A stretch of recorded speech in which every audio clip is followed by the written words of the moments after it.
Good morning, Cam Brower for Cam's Mortgage Minute. This Thursday, August 30th, where a month's almost over. Some numbers have been coming out this week from our big five top banks, and the record earning levels are here. Oh, they are certainly massive. The banks collectively as a group are up 45% of Q3, that's quarter three of this year versus 2011. And collectively as a group, their net income is $7.8 billion. Now, just by the sheer numbers, the Royal Bank's up 73%, TD's up 14%, Scotia's up 57%, CIBC 42%, BMO 37%. Now, in Scotiabank's case, a lot of this profit was due to a sale of their headquarters for about $600 million. Royal Bank also got a big tax refund, which padded to their bottom line. But even if you strip all these things away, our Canadian banks seem to be doing just fine under this tough economy. Now, however, a lot of the changes with the new mortgage rules and everything haven't fully taken hold, and what remains to be seen is what the future holds. But for now, the banks are saying that the operating environment is getting a bit tougher. Consumers are starting to scale back their demand for credit. We've seen that. The housing market is cooling. And the banks still are worried about their exposure to the U.S. market. And again, that will all remain to be seen going forward. Now, how banks have achieved this, they're saying, is in due partly to the fact that they've squeezed more efficiency out of their operations.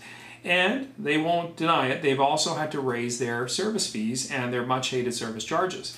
Now, some consumer groups may cry this and say, hey, this is not fair, this isn't right, banks shouldn't be doing this.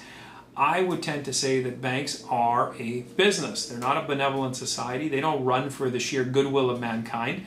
They run to make a profit. They want to make a profit for their shareholders. So if you're not happy with the bank you're with, search around. Try to find a better one.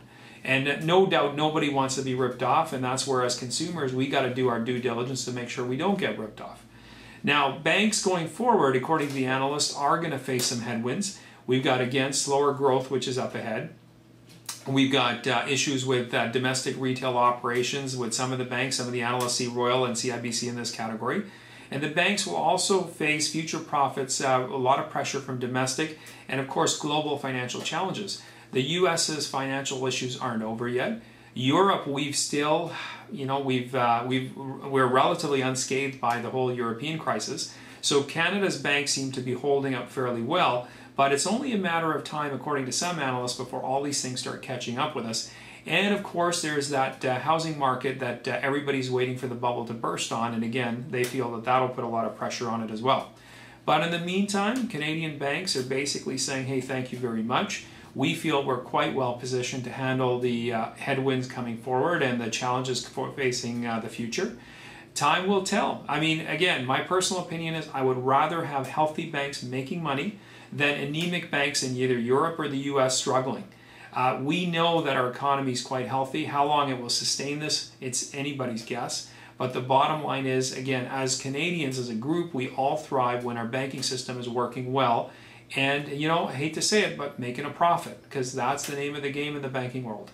Anyway, it's been Cam for Cam's Mortgage Minute, and I will see you tomorrow.